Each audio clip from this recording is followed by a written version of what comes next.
Wenonah Hauter, and I'm Executive Director of Food and Water Watch, which is a consumer advocacy organization based in Washington, D.C., with 17 offices around the country, including here in Michigan.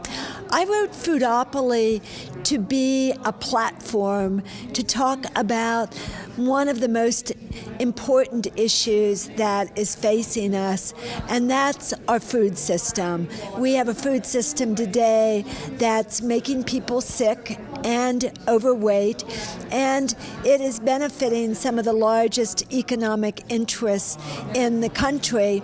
And what I've heard in my work on food policy, I often hear people blame farmers for the food system, not the companies that have really benefited from having a food system that's based on processed food. Today, Americans spend about 90% of their food budget on processed foods, those foods that come in a bag, a box, or a can, and that are often laden with fat, sugar, and salt.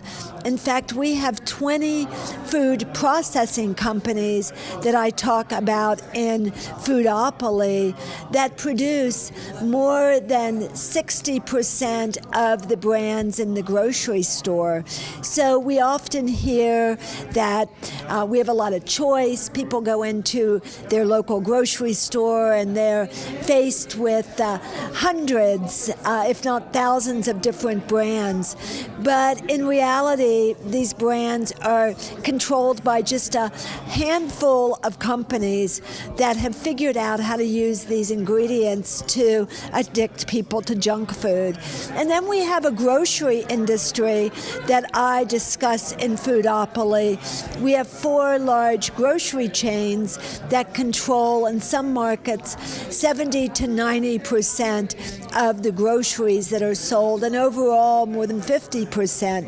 And these companies are Walmart, the Kroger brands, Costco, and Target. And these companies have figured out how to basically get all of the profit from the supply chain into their coffers. And Walmart in particular is extremely powerful. 1 out of 3 grocery dollars goes to Walmart, and the Walmart heirs have as much wealth as 40% of Americans. And these companies need tremendous volume, and Walmart has figured out a system that other companies are following where they are able to get their suppliers to pay for most of the cost of doing business. And this has been especially chilling, had a chilling effect for farmers, because it's so difficult today to make a living as a farmer.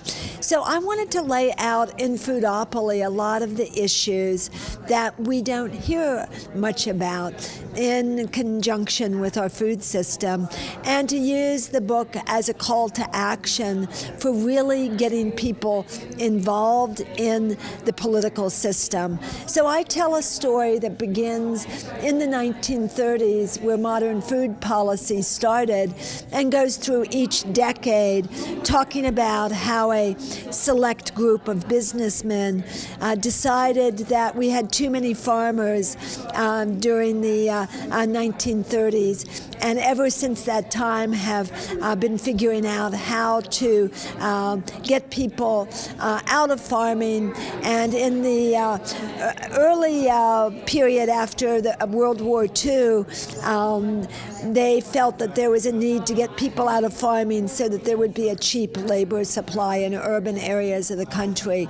And these policies have had a dramatic effect on our food system, and why it's been so difficult for independent farmers to actually make a living.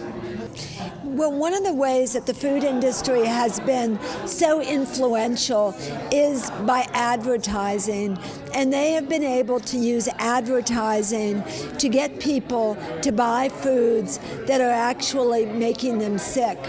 And you just look at the average child sees just under 5,000 junk food ads a year. And children are very important determinants of what kinds of foods families buy, which is why they've been targeted by the food industry. And they've found that children at the age of 2 begin to have brand loyalty. And so they use this information to convince children through toys and games and all sorts of cartoon characters to want to eat foods that over the course of their lifetime are going to make them sick.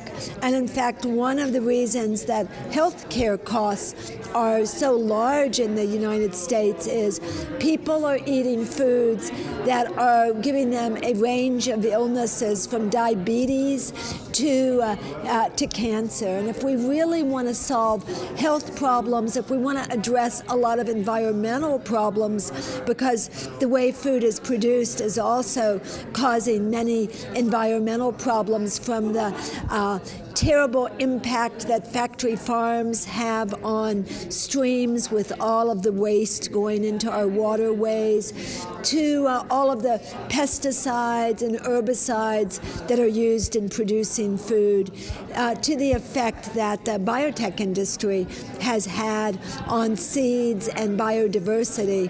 All of these impacts are very important, and they're all linked to the way that food is produced. And I really use Foodopoly as a way to talk about these issues and to weave together a story of how we've ended up in this place where our food system is so dysfunctional. Well, I hope that Foodopoly is an inspiration to people to get involved in trying to save our democracy. I think that food is a real entry point into politics, and there are many, many things that people can do locally, and we really need to vote with our forks, vote with our vote, and then we need to hold accountable the people that we elect.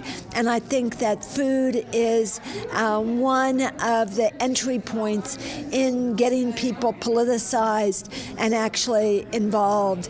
And I think that there's a very false paradigm that is being put out in the media, and that many people believe that it's too much regulation that's causing job loss, and that the real problems are caused by regulation. But really, it's the kind of the misuse of our tax dollars and the misuse of public policy, and we really need to take back our democracy. And I hope that Foodopoly plays a small role in educating and activating and getting people mobilized.